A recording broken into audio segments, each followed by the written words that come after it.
Hello, facilitators, and welcome back to another video, or welcome to those of you who are joining me for the first time. My name is Marci Melzer. I'm an intuitive speech language pathologist and natural functional speech and behavior and social skills coach and consultant. So today I have a very comprehensive video for you.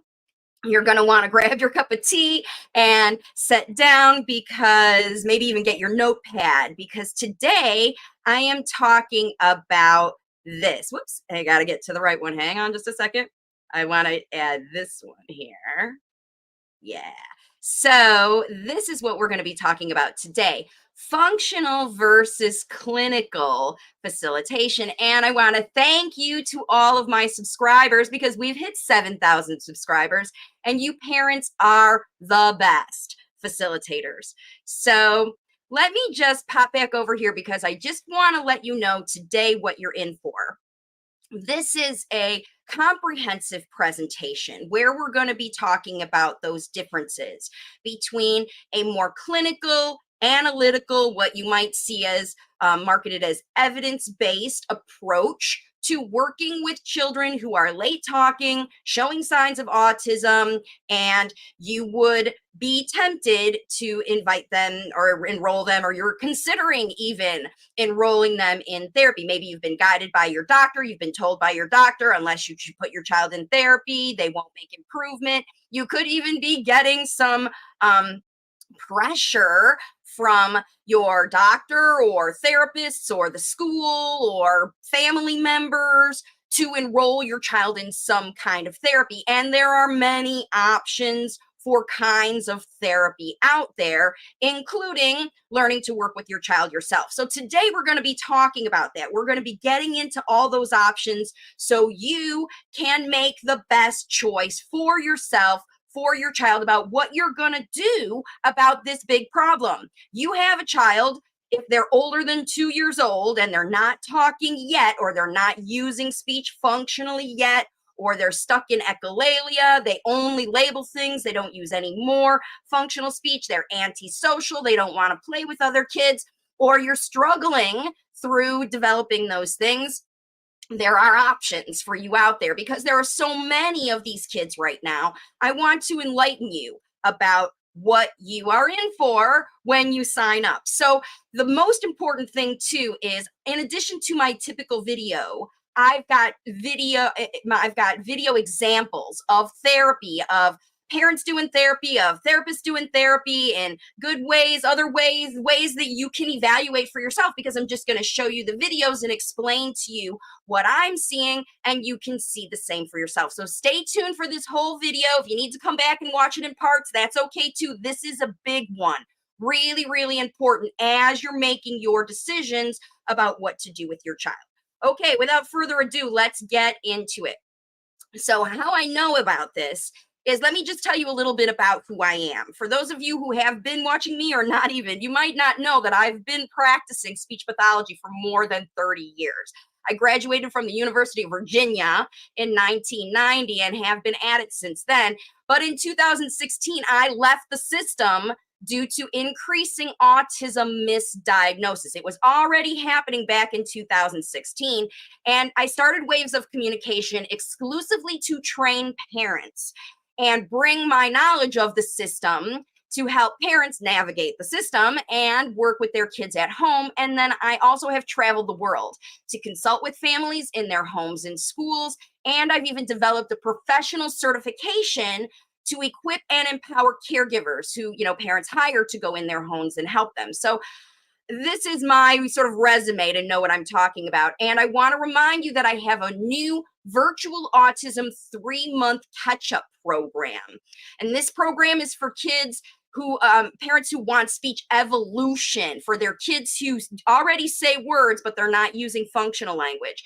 They identify and eliminate the environmental blockages. This is what we'll do together. We're going to address the anxiety and frustration that your child has, because kids with virtual autism always have that. And you can help the child shift out of echolalian and scripting, and I will work with you to advance the child's language beyond labels into actual functional speech. So that is available on my website, wavesofcommunication.com. All right, so what I'm going to be covering today in this video is number one, why parents need to become facilitators because of what's going on in the system and how the system has changed.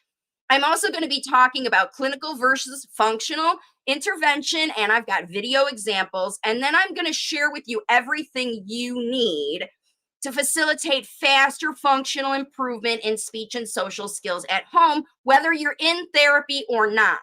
You still need to pick up the job. So we're going to be talking about all of that today on this video. Let's get forward.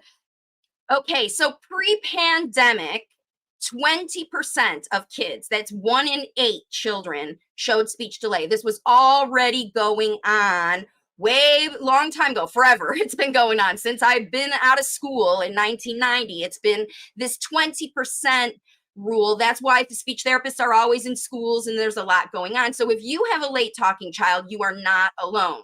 Remember, these kids, 1 in 8, are late talking for a lot of different reasons. Excuse me. And children, they learn everywhere through their experience. And then when we had pandemic lockdowns, it created a whole new experience for children that limited their exposure to people in the world. They literally couldn't go to daycare, babysitters, play dates, the grocery store. They couldn't learn through their experience. It was limited. And as a result, there are a lot more late talkers in the world. So everyone knows, everyone's been through this, every single parent.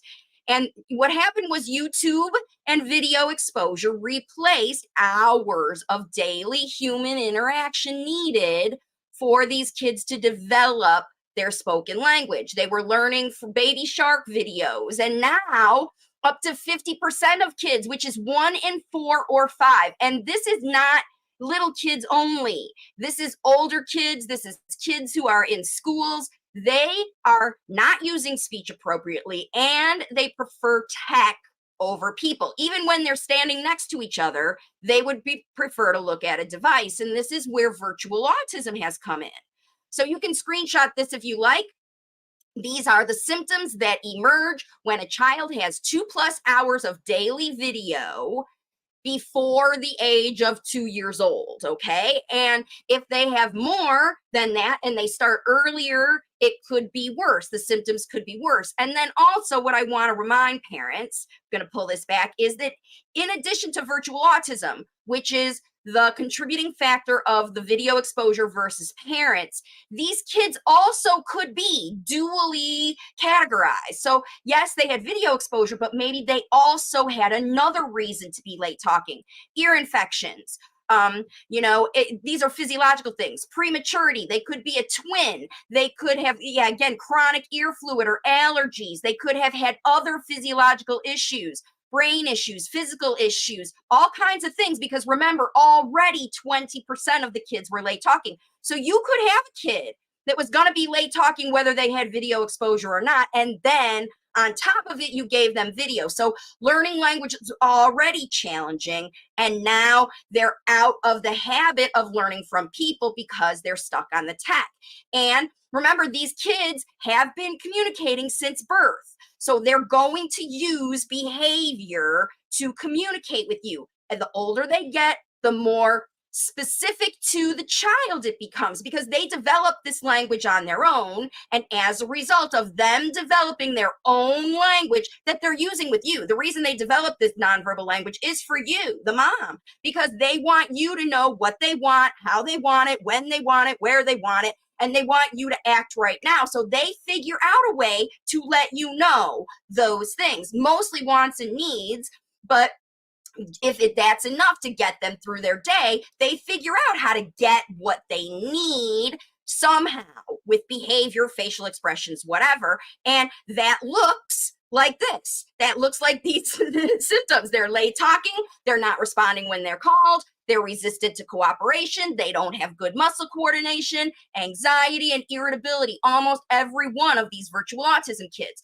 They have scripted, repetitive behaviors. They're addicted to screens. They are poor attention to structure. They won't even do structure. And they have odd speech patterns and voices. Remember, they're making up their own language. And then if they don't get what they want, they always pull out the tantrums and meltdowns. And this is why parents are sad, because they don't know how to reconnect with these kids. And these super smart late talkers are underestimated and diagnosed by their behavior, because this is what's happening. Late talkers use behavior to control how their parents respond to their wants and needs. That's what I was talking about. They're going to use these behaviors. They're going to point, they're going to tell you, they're going to come and hug you when they want cuddles. They're going to throw themselves on the floor when they don't want it. And then what happens is parents try to turn this around. They often try to control the child's behavior by manipulating that environment. You have to do this. You have to stay here. And remember, these classrooms are full of late talkers. If 40 to 50% of all children are showing some speech delay and antisocial behaviors, these teachers can't get kids to look at them. They can't get kids to listen to them. They can't get them to stay in their seat or stay in the room even. And those kids with virtual autism who are using behavior to communicate, these teachers, they got to manage that behavior because they've got a classroom full of these kids. So this is what's happening in the system, you guys. These kids are in the system, and the schools and therapy systems label and treat all late talkers as impaired. That's the system. Special education has to come with an impairment. And parents are able to see a child's abilities and facilitate improvement naturally. You know what your child is good at, you know what they can do, but all these other providers, schools and therapy stuff, that's what happens. So the difference between the approach to the intervention starts at the very first what's going on stage, evaluation. And remember, evaluators who dole out diagnoses, doctors, therapists, developmental pediatricians give you that key, that autism diagnosis key to unlock the therapy. Remember, all a doctor has to give you is what they know on their list of diagnosis and what they have on their prescription pad. They can't offer you therapy themselves. They're evaluators. They're not interventionists. They don't even know how to work with kids. They know how. Some doctors are not even great at assessing them for the first time. They're too busy looking for what's wrong to see what's right. And remember, everyone, this is their job. They look for what's wrong, they write it on a report, and that's how they prove that you get the funding, because that's what it's all about, especially in the United States, is you get the funding. The gatekeeper is the diagnosis to get into the funding that puts you into the therapy.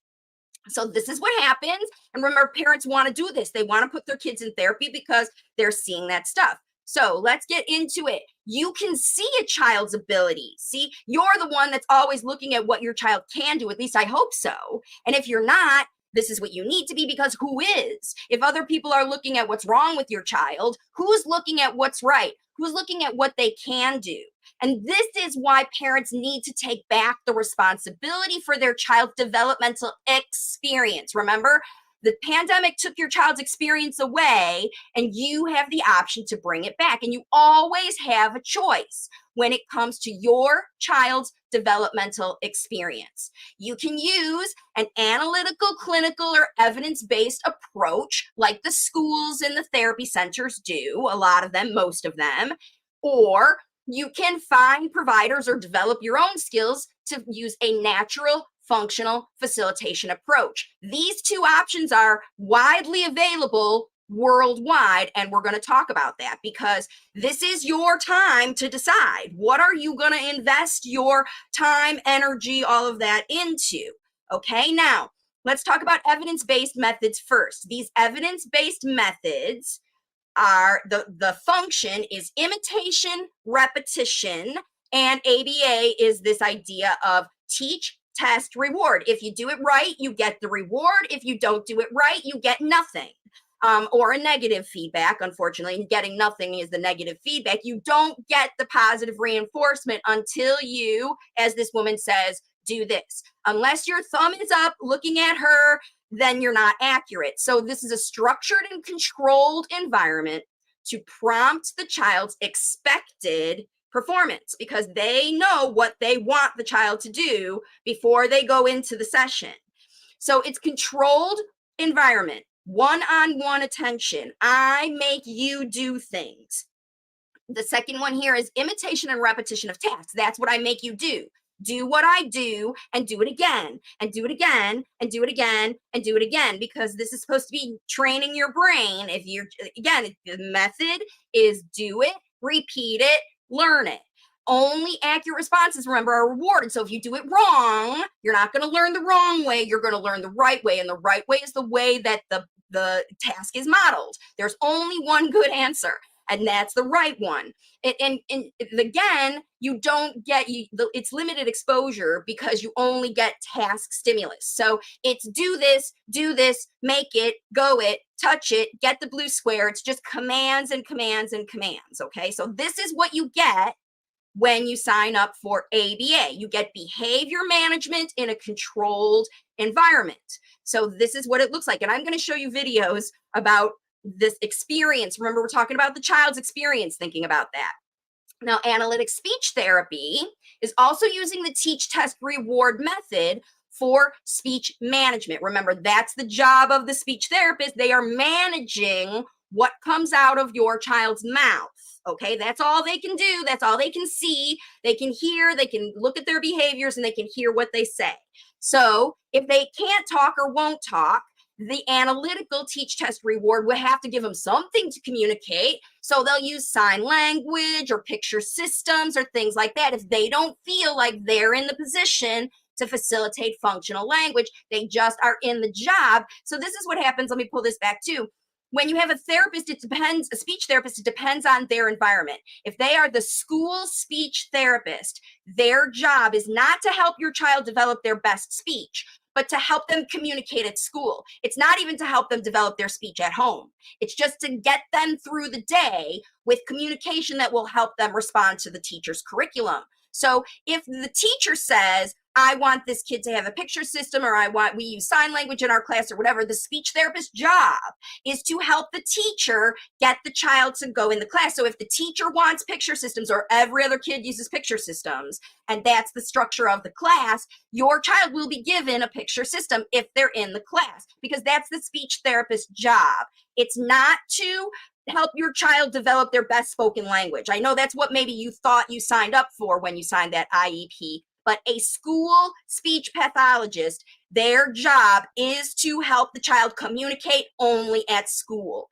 That's why an OT will only work on sensory things if it's applicable to school, if they're a school-based therapist. So that's what you get when you sign up for school. And then when you go with a private therapist, they're going to use these teach, test, reward, because that's their way to show you how they're making progress. So remember, if school speech therapists, they have no responsibility to work with you, to help you at home. They have so many children. School speech therapists have the highest caseloads, up to 50 or 60 or 70 even children that they are responsible for. So there's no way that they can work with the mom and help the mom pick up the extra. They're just helping this child get through their special education day with their IEP. So remember, that's what you get. And if you ask for more, you're not going to get it, because the only responsibility of the school is to help the child communicate at school.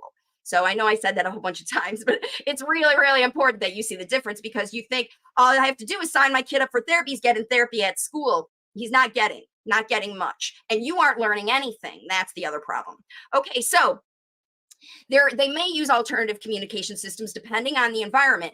Imitation and repetition of speech models. This is what they do. Just again, like the other person, do this, or in this case, it's say this, right? It might be a sound, it might be a word, it might be a phrase, it might be a sentence. And then that's expressive language. For receptive language, they're going to be following multi-step directions or answering questions or, using their receptive language that way. And then the speech therapist, remember, who is managing what your child says. They know they have to get their comprehension and teach them their vocabulary with the comprehension stuff before they'll start talking. And then when they start talking, they expect the sounds to be perfect, the words to be perfect, the grammar to be perfect, because if it's not, that's what they put into their goals, to make the speech perfect. They're going to manage what comes out of your child's mouth.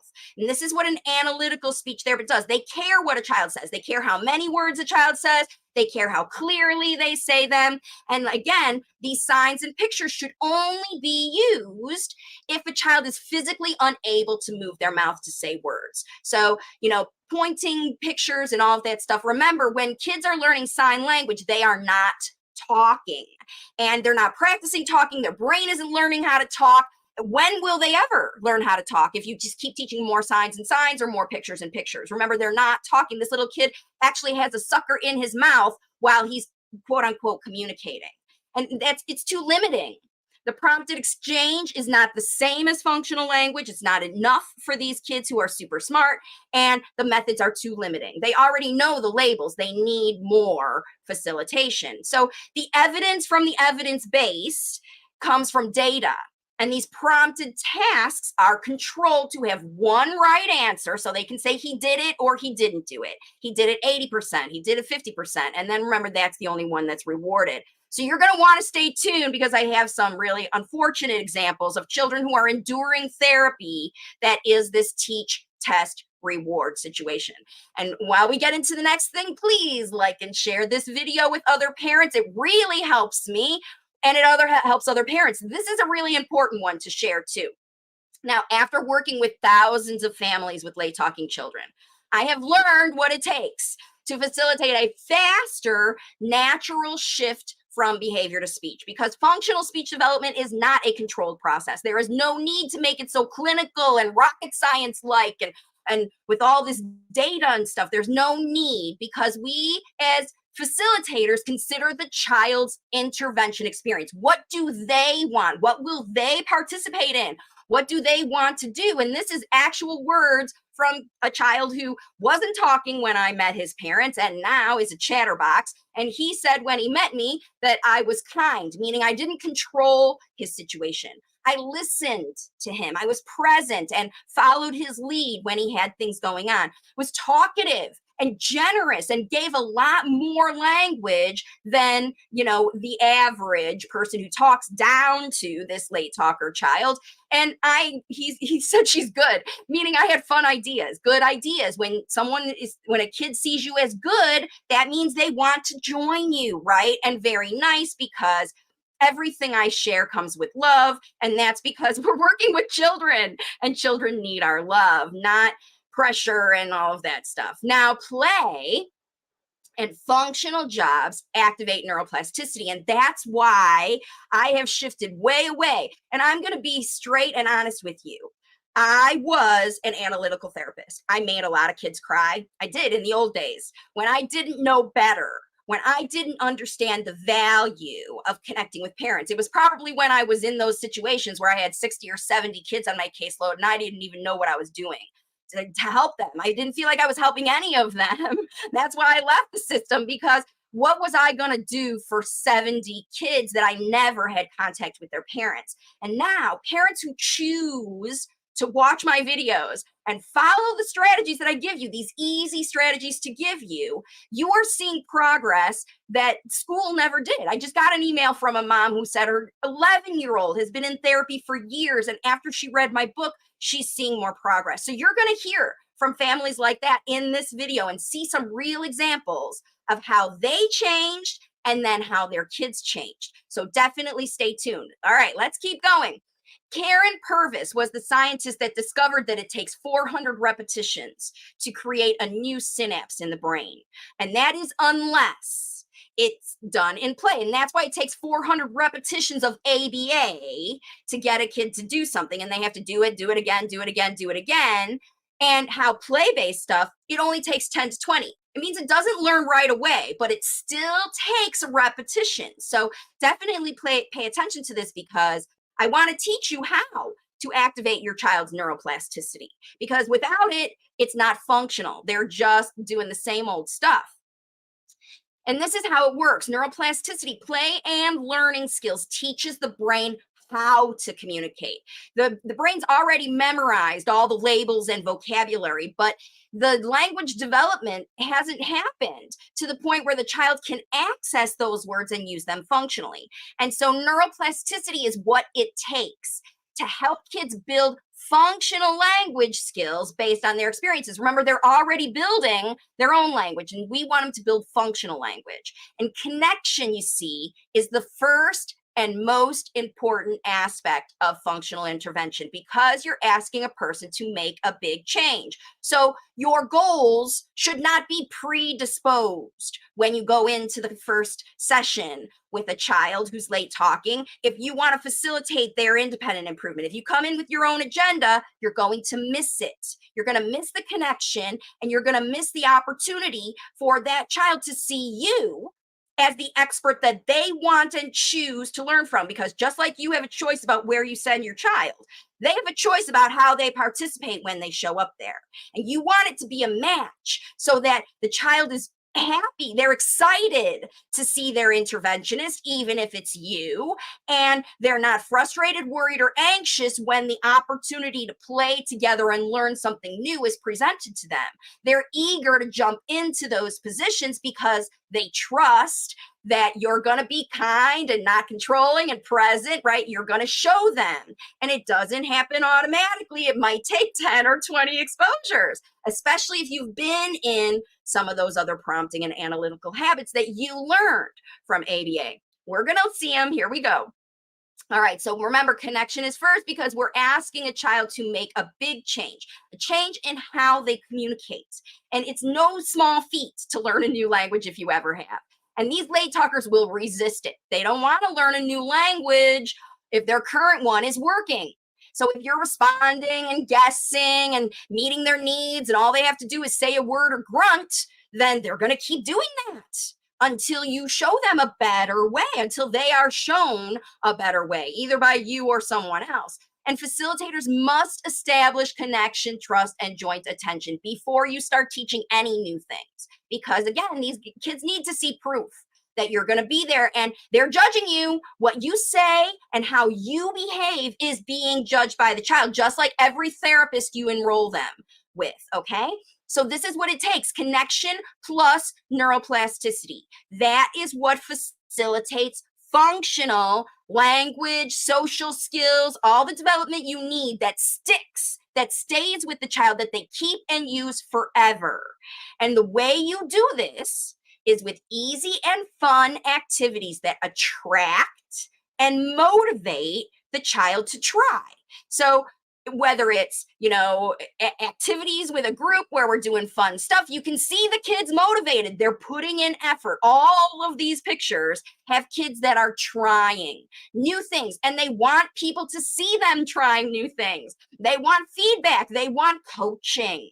Okay. And so connection and neuroplasticity, by offering these smart functional things to do, is how you do it. It's easy, happy, connected, and fun, always without pressure, where your tools to use are demonstration. You give easy directives with visuals. This is how you do it. Watch me, join me, try it your way after I do. You give them the freedom to choose and even refuse. And you give them acknowledgement of understanding. I understand what you're saying. I get you. You get me. Now we can move forward and learn together. Because without this connected, happy, fun, no pressure learning, you're stuck in fight or flight and competing with each other. Now, physical things that you want to teach, child-focused opportunities. What does your child want to learn? Do they want to get to the top of the thing? Do they want to read? Do they want to do math? Whatever they want to do. You can follow their lead and teach them what they want without forcing any compliance because they already want to learn this thing, okay? Now, here are my best habits. Best habits for functional facilitation is all about the more. You want to use more speech models. That means talk more with more detail and longer sentences and higher speech than your child is using. Talk ahead of them, not down to them. You want to talk more slowly because you are building this child's brain and they have to hear every sound and every word you're saying for their brain to be able to process it. And if you're talking fast or using 2 languages at once, they won't pick it up. You have to be slow and clear. You also have to give more details because even though your child is only saying the labels, they are thinking about the whys and the hows and the whats and the things that the reasons that they like the things, more details, and then share more thoughts. Your thoughts, what you think, how you feel about things, because your child is learning from listening to you talk about your experience. And then you want to invite more cooperation and include your child in planning and execution of every single activity you do, as well as offering more time to do those things together in, child-led ways where you take time to teach and support what they need. Okay, so now we're going to get into the video examples. I know this is what you've been waiting for. I've got clinical ABA and speech therapy. I've got 3 different video slides I'm going to show you. And that's the first one. We're going to get that ABA and speech therapy. That is the analytic approach based on teach, test, reward. And then you're going to see a video about functional clinic therapy with my friend Deepti and her school in India. And then you're going to see parents who are using functional facilitation after they had consultation with me and they change their ways at home. So I want you to look for the difference in connection and response with the different therapy approaches. Okay, so what we're going to do right now is I'm going to bring in the first one, and that's this. Second, I'm going to mute myself so you can listen for a minute. But what I want you to watch, this is an ABA task-based teach by repetition. And so I want you to listen if you even hear a therapist talking to this child. And also in the room, you can hear a lot of other kids. So turn up your volume and let's get going. I'm going to mute myself so you can hear better.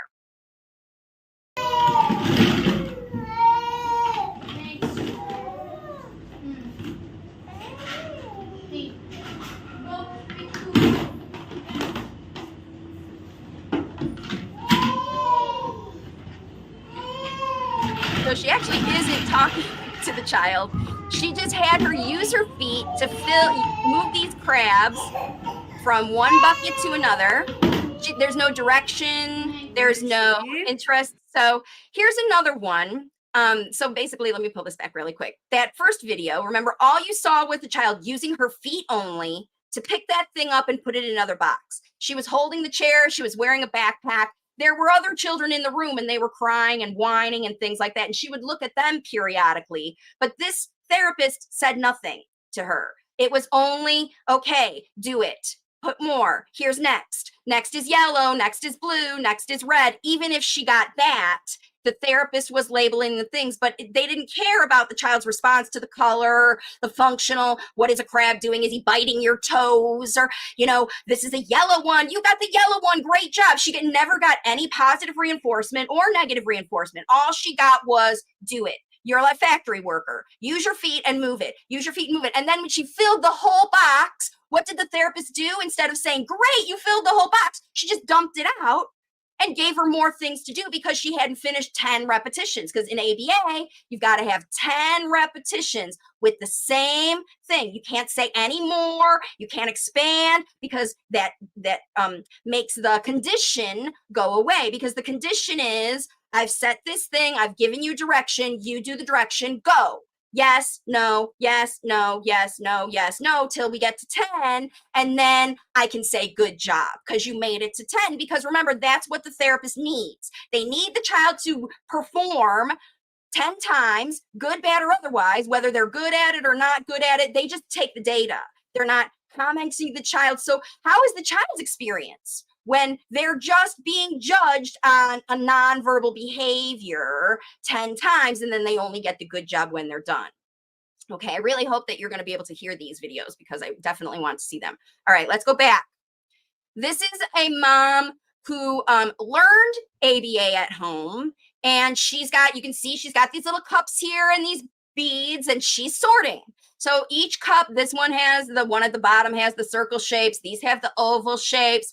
And so this kid's job is to pick up the shapes and put them in the cup. But what I want you to think about is, what is the goal of this? And is new learning happening? Because you'll see that this child knows all of these shapes already. And what language is being modeled by the mom or the person who's facilitating this? And how does the child feel during this activity? Let's. Next square. Square.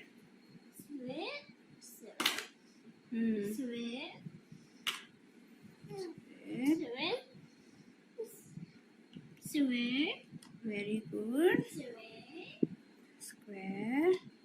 Square. Very good. Angry fish? So in that one, he got a lot of square, very good. Square, square, square, square, very good. That was the only language that that child heard in that activity.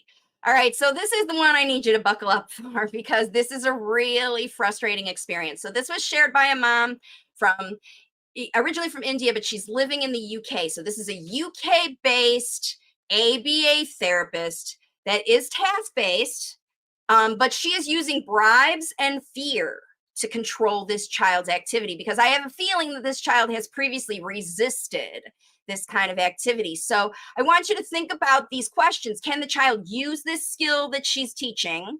Is this new learning? You know, because remember, this is therapy. This child's supposed to be learning every session something new to be able to take home and use in their life. Is that happening here? And what language is modeled by the therapist? And how does the child feel? And is the therapist at all connected with the child? Let's watch. Cry face? Sad face?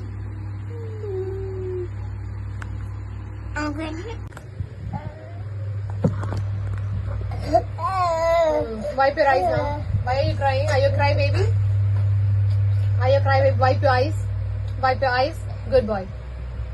Show me happy face. Show me happy face. What kind of happy face is this? I just had to pop in because he was crying. He was literally crying. And she told him to wipe his eyes and make a happy face. And I'm not so sure that that's so functional, but it is task-based. Now listen to what she does. Relax. Relax. No. What do you want? If you want cow, what do you have to ask? Ma'am, give me cow. Give me cow. Get it. Good job. So again, this little guy can talk. He can say, give me cow. And why is she working on make a sad face, make a happy face? He said, if you want the cow, say, ma'am, give me cow. And he said, give me cow. And did she give it to him? No, she said, you get it. So this ego, that's all I'm going to say, of this therapist is easily surpassing the experience of the child. It's the only thing I can attribute to this therapist. Why does she feel the need to talk this way to this child? Why is it important that we use this language with a child, especially a child who can't understand everything she's saying? When you saw his face look up while you're crying, because he knows from experience with this person that this is what she expects of him. And he's doing his best to meet her expectations. But listen to how her expectations change. Tell me he went to reach for the cow and she said, no, you can't have this. It gets better.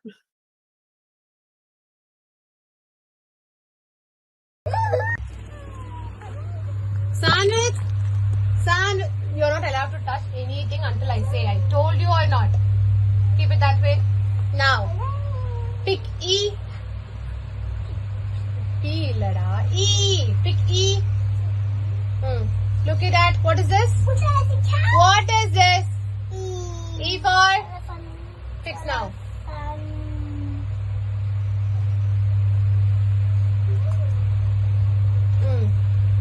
Now, Johnny, yes, Papa. Eating sugar, no, Papa. To me, life makes the play. Up with the hat. Wait. Good job. Clap for yourself. You should motivate yourself. Now, pick F. What is this? Now that is, I know very well you wrote S. Look at this. F. Pronounce it properly. Sanve, pronounce properly. F. What is this? F for? Wait. That is what I want. Wait for the comment. Now go fix it. Go. No. Go fix it now.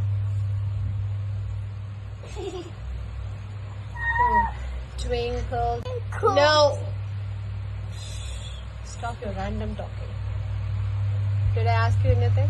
Now I wanted you to sing Twinkle Twinkle. Listen. Cool tip.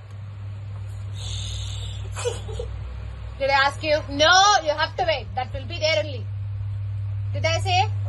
Did I say to pick? Okay, that's good. If you say okay, you have to be. Now listen. Listen carefully. Look at me. Look at me. Pick A. Go pick A. Now you can pick go. Pick A. No. What is this? Go fix it.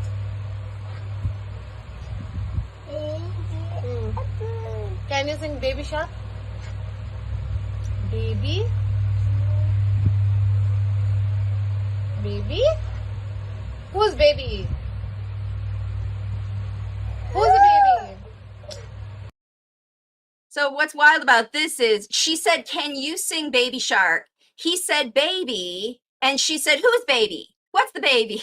So she's not even connected with the things that she's telling him. So yeah, this is a real unfortunate video. I'm gonna slide through this because I have one I want to show you about a family that is at home. So this is a family that was going to therapy, and this was the kind of activity that they chose to introduce to their child at home.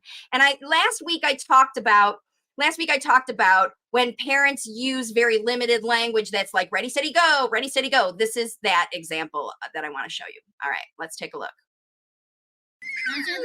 Marci, కింద పడకుండా పోయి కింద పడకుండా పోయి ready steady go wow super ready steady go అయ్యో పప్పానే అయ్యో పడిపోయినా ఏం చేస్తావు పడిపోతా అన్ని pictures why 1 pick it 2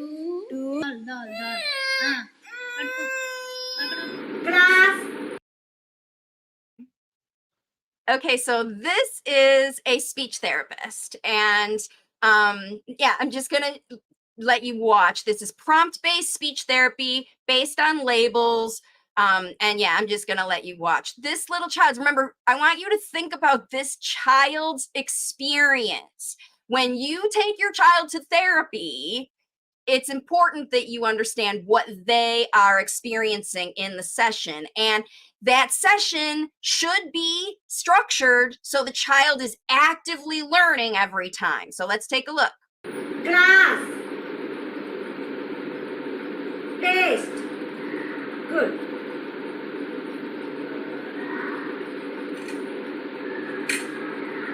Again, she just finished this job and she's setting it up again to have him clear the plate and hand her what he wants. Onion. చేతబెట్టు. Abhi onion తి ఇవ్వు చేతబెట్టు. అభి చేతబెట్టాలి. Spoon.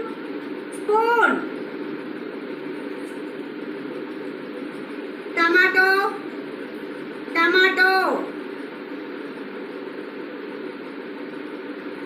Glass. Plate. Good boy. Bangle.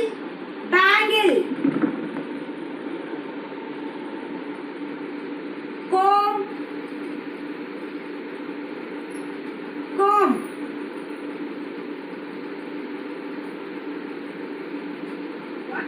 Brush.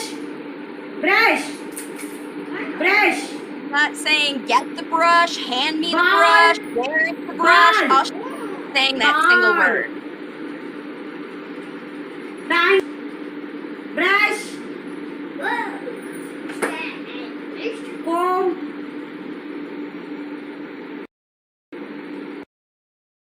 Now watch as she asks him to get something functional like bananas. Book. Banana. That's your banana.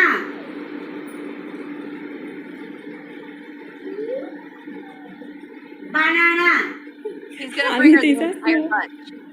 See? As if he wants to Now eat it. L G D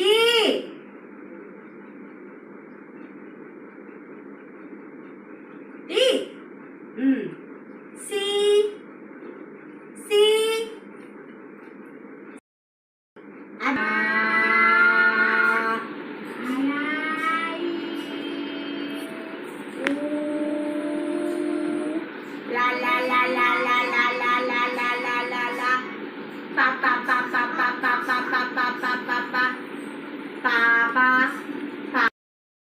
What I don't understand is why does she have to hold him in place to have him imitate these single words? And this child knows how to say all those words, spoon, banana, tomato, all that stuff. But she still has to go back to doing these exercises. Papa.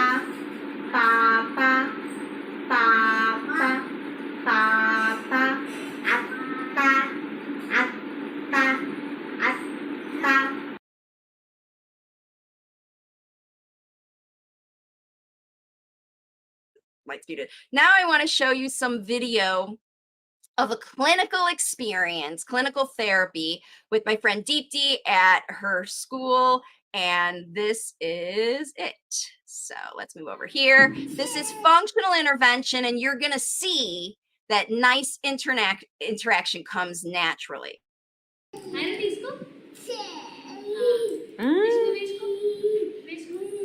Very good Aira. ఇక్కడ ఉంది చూడు. అక్క దగ్గర ఉంది ఇంకో colour చూడు. Purple colour వచ్చేసింది అక్క దగ్గర. ఎన్ని కలర్స్ పాపు. అదే నీకెందుకు కలర్ పర్పుల్ కలర్ కూడా వచ్చా?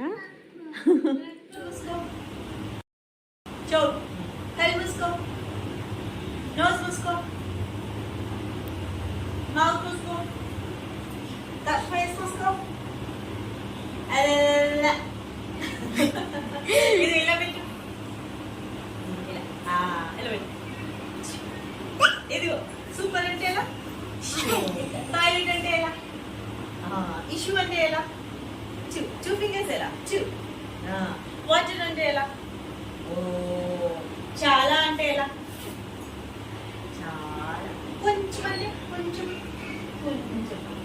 పెట్టు. ఇంకేం తెలుసు నీకు? ఇలా పెట్టు.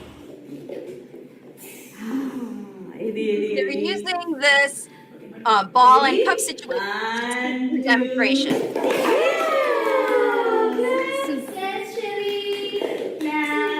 ఇప్పుడు నువ్వు పెట్టే 1 2 అక్కడ నువ్వు తీసుకురా.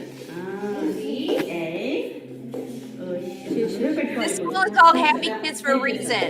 children love going and love learning. Look at how smiley he is.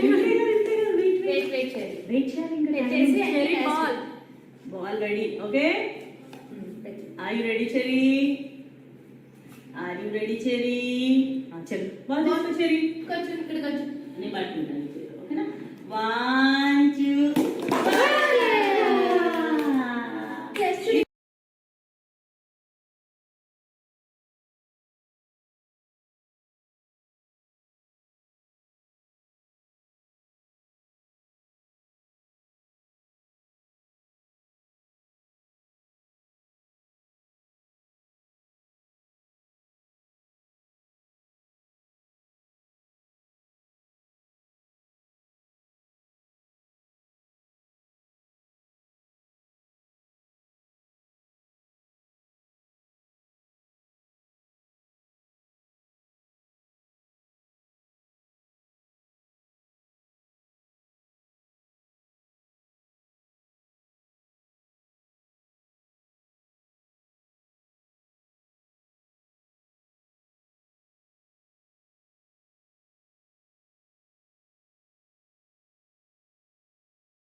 You haven't been able to hear me.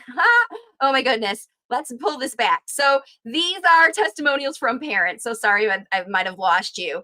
But remember, in between 2 to 3 years of age, this little guy had severe speech delay.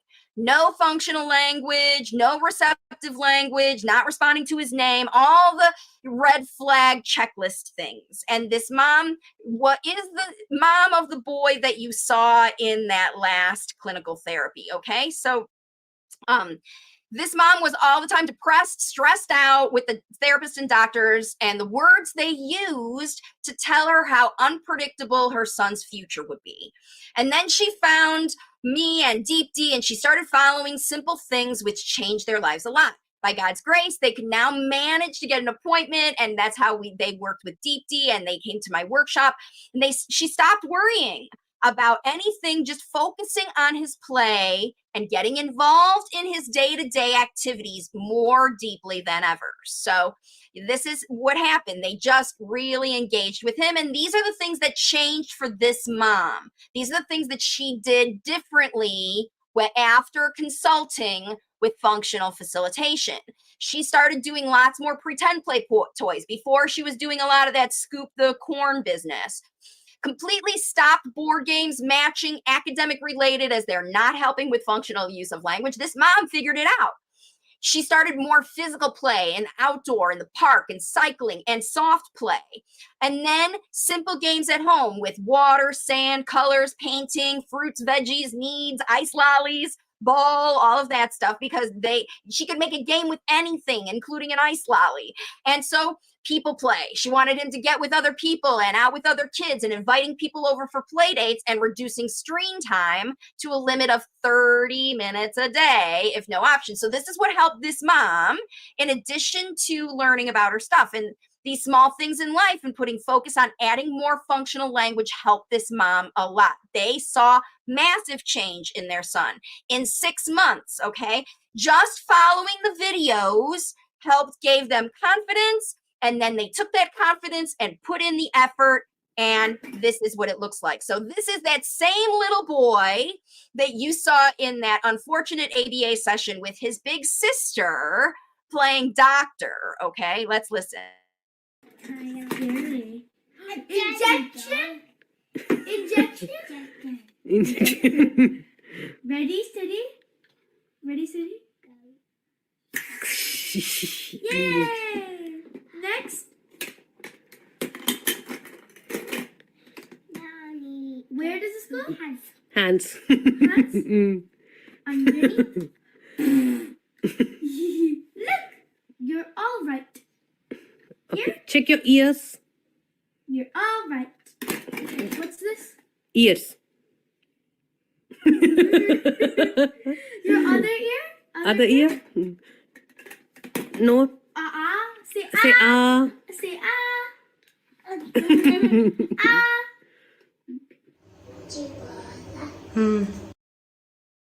This is another little boy who had a consultation, nonverbal diagnosis, nonverbal autism, 6 months ago. Listen.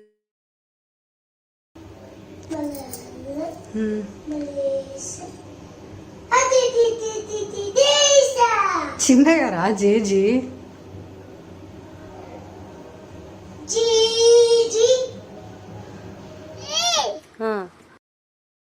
This little guy also was another misdiagnosed virtual autism case. This child isn't going to do anything. He can't do anything. Listen to him use his everyday coming in the house routine with his mom.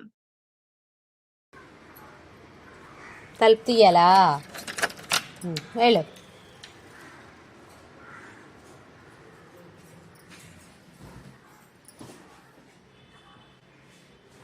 Hands wash చేసుకో వెళ్ళి bag అక్కడ పెట్టి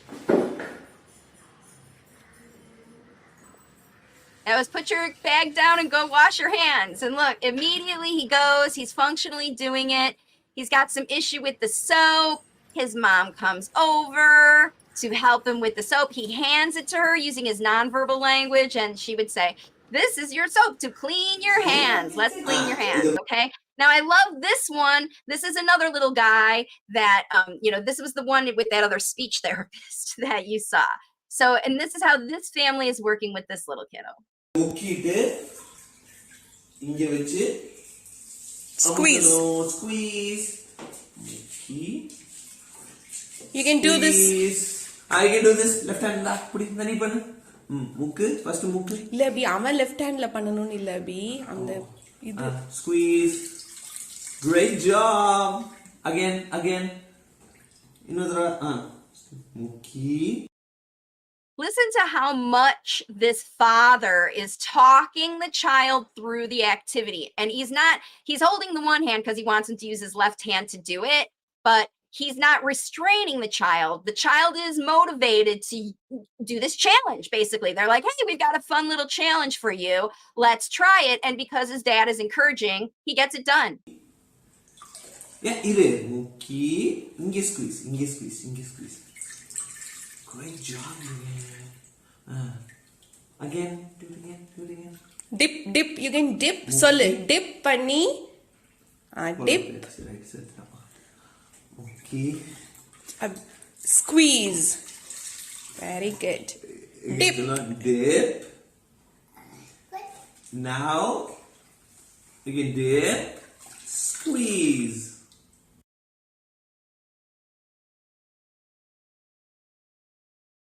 Okay, so this is my favorite video, the main one I want you to see.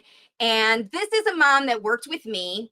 And she started sending me videos before she watched my workshop. And then after my workshop, she sent me more videos. And you're going to see in this one little clip how her language models changed. And that's what I want you to listen to is see how does the child and the parent, how does this look for you? There's a bird. Show me. Where's the bird?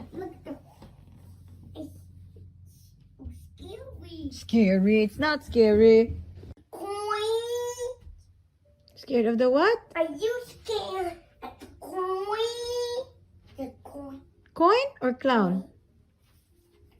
You mean clown? What are you doing? What are you doing? She's asking a lot of questions at this stage. Are This you is going to before help she watched my mommy? videos. Help mommy what? Help mommy? Fold the laundry? Help me. Thank you. Oh no, this one is stuck.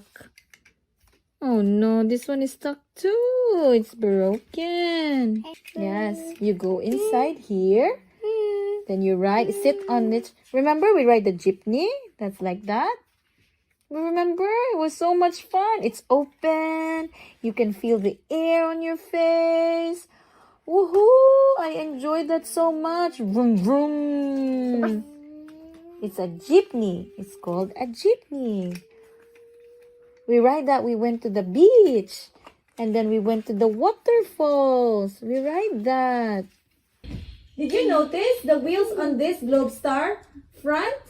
It will turn from side to side. Yes. This one. And I see the Spirit Airlines is here. Oh, it doesn't have wheels on the front, just like this one. Wow. And this Listen to one, how much Globe Star, is detail bigger. she's giving him. It's bigger. And it has more turbines. What's that? This one? What's It's the KLM. It's KLM. And this one that? is that one. It's a? What's that? It's a girl with a flower on her ear. That's a Hawaiian Airlines. It's the girl with a flower on her ears on the tail of the airplane. But this one too doesn't have the wheels up front like this one. Look, the wheels in the front is turning What's that? side to side. This is the Globe Star. Yeah. And this one has a man on the tail. But this one Look is at how broken though. One interested of the the wings child is are in learning. missing. It's missing. You just shush the fly away. There's another one on the side. I see one too. Oh wow, you're not scared because there's glass. But what if there's no glass? Oops, I sneezed, mommy. Another sneeze coming, mommy. There's no more flies. Thank you, Hamoren. You banged the windows and the flies got scared. And now the flies are gone. What's happening? Snowman is getting filled with air. Oh, I see the carrot nose standing up. It's getting filled with air. Cherry on the scarf. Very good. Yes. It's cherry on the scarf.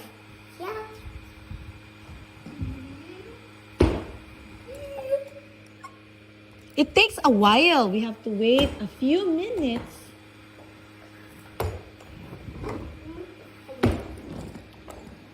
Snowman is fall down for now. It will stand up soon when it's filled with air. What? What? What? Wow! I see it standing up now. Oh, Snowman is so tall. It's so tall. Can you reach it? Can you reach the nose now? Yay! Oops. One more. You got it. Oh. So that was my favorite video. And that's my favorite video of a mom who worked with me, and just shout out. She's done such a great job just becoming aware. She didn't realize how much she was prompting and asking questions. And then she watched my workshop video and she said, wait a minute, I can change how I talk with my child, because the reality is you have a choice. So let's take a look. You have a choice. Always, always, always have a choice. So for professional speech intervention, you can choose providers that use imitation repetition, or you can use providers that use natural language models.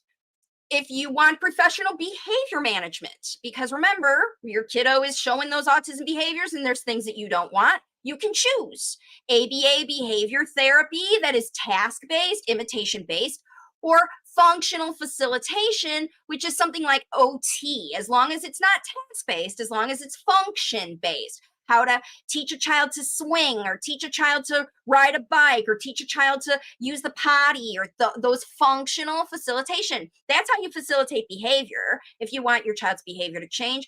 And then home intervention, again, you have a choice. You can rely on a therapist to come to your home while you go and wash the dishes or play with the baby and they work with your child by themselves, or you can learn functional facilitation either from me or from the therapist that's working with your child, to work with them every single day, not just on the days of the therapy, but you can learn how to do it. And you always have a choice, because you do need to do something. And you're going to have to choose which one of these options works for you, because your child needs help. And, this is what you have to consider when you're making this choice. What do you want for your child? Remember, their experience. Are you happy with your experience with those providers? Is your child happy with their experience with those providers? If not, it's time to quit. Would it help you? What would help you feel better? Knowing what to do with your child, understanding what your child's behaviors mean, and can you get amazing results too? Absolutely. And how is your connection these days? Are you realizing that what you're saying has impact, and it's either pushing your child away or connecting them? Now, I help parents move past worry toward functional outcomes. These are the things parents see. She knows 100 songs and rhymes, but doesn't speak to kids. He knows all the letters and numbers, but he can't sit and work. These buts. She can follow directions, but she doesn't respond to her name. He says all the words he knows, but he never tries new speech. And if you're worried about these things, those buts is where your focus is, and not on the things that your child can do. Now, if you want to get started, I have a free Get Started guide on my website, wavesofcommunication.com.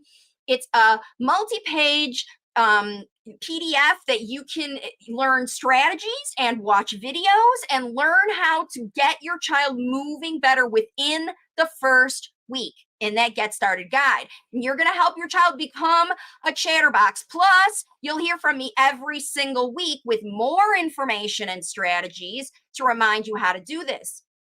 And on my website, wavesofcommunication.com, parents have many options to become facilitators. I've been developing products and services now for 7 years. I have a workbook and my If It Isn't Fun, It Isn't Fun book. I have a 4-hour parent workshop.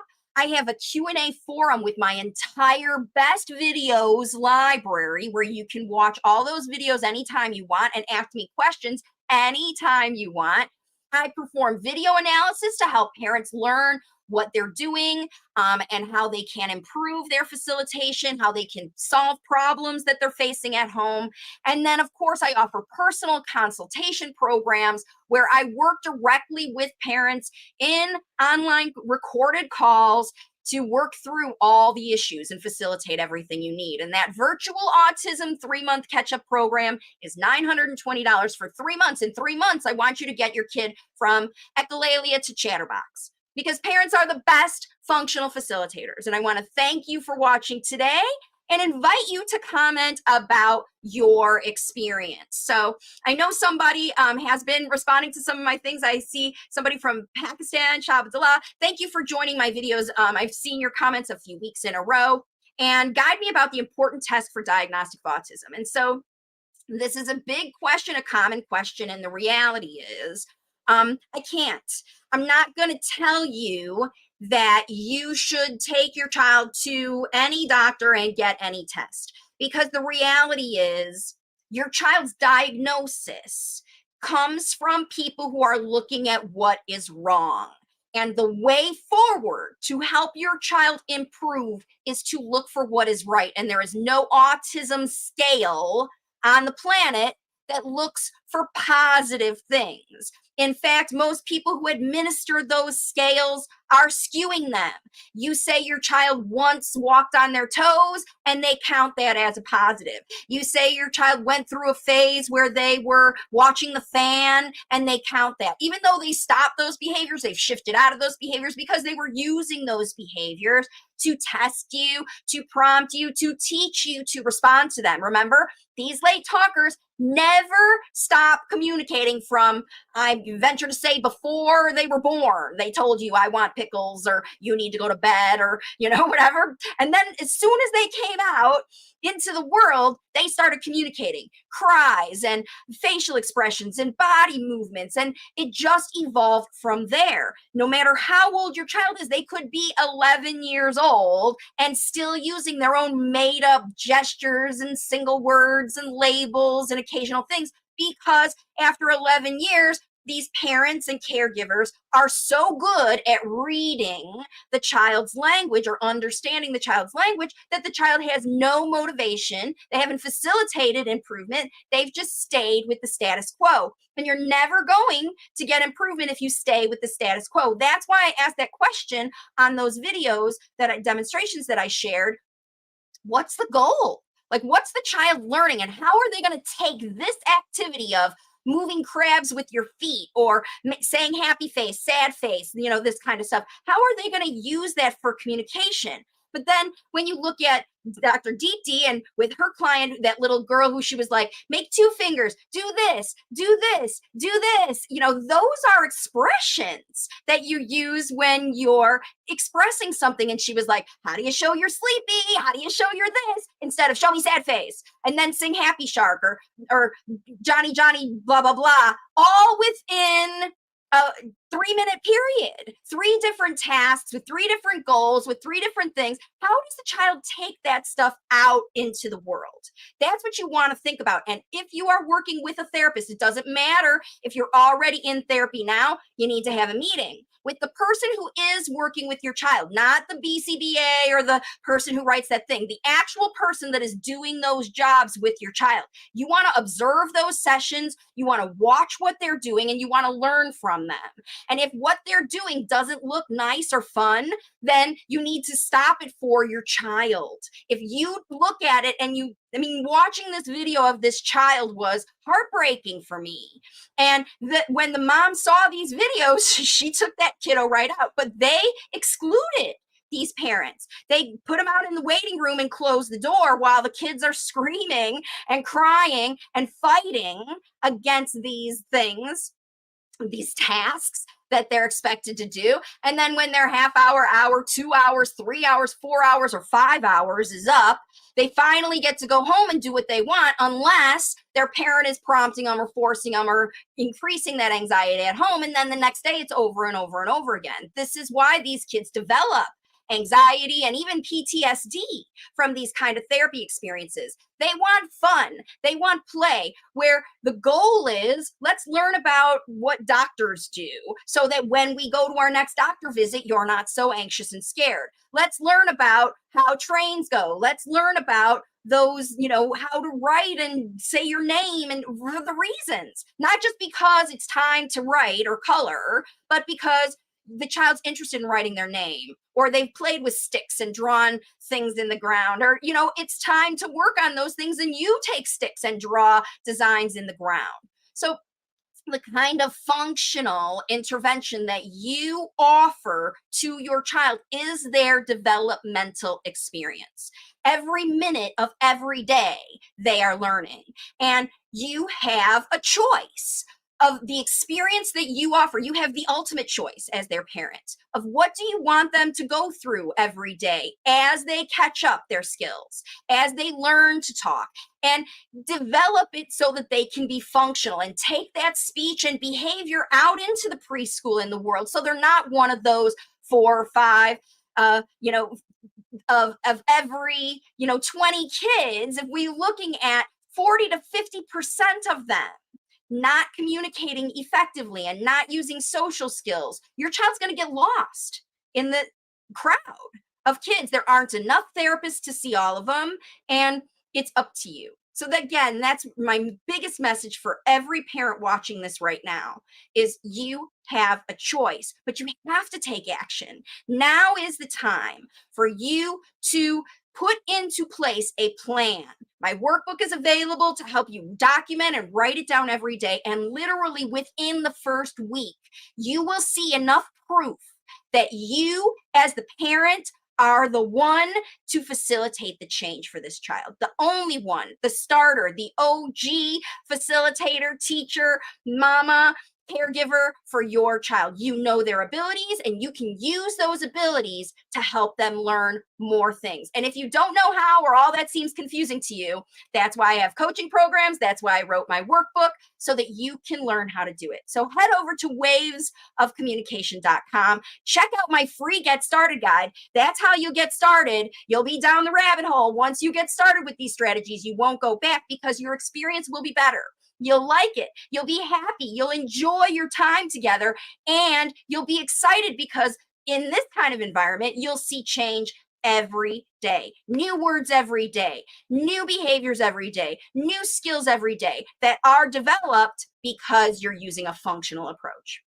So like I said, you have a choice. There's a lot more of that ABA stuff out there in analytical speech therapy than there are professional options for natural, but they're there. You just have to look hard for them and really screen your therapists and your therapy experience, because remember, if your child isn't happy and excited to go every single session, then it's time for a change. If they cry in every single session, then your change is too late. Like, you need to get out of there yesterday. Just tell them you want a break. Try my Get Started guide and do this thing for free for yourself. Show yourself how powerful you are. And then if you want to move on to the next level, you have all of my coaching programs and options and products that you can choose from. So thank you again for joining on this really important video. I know there was a lot of convoluted stuff, and a lot of people might come back to watch it later after the kids go to bed, because you're going to want to see those therapies and you're going to want to decide what you want for your child, because you need to do something. Somebody's got to help them get caught up, and it's not going to happen at the school. They need you to supplement and take back the responsibility for the job. And I'm here to help you. So I'll be back next Thursday at 11 a.m. Eastern with another video for you. Please like this one, subscribe to my channel, and you can join my membership if you want. You can investigate all of my options at wavesofcommunication.com. Thanks again for joining me, and I'll see you next week. Bye for now.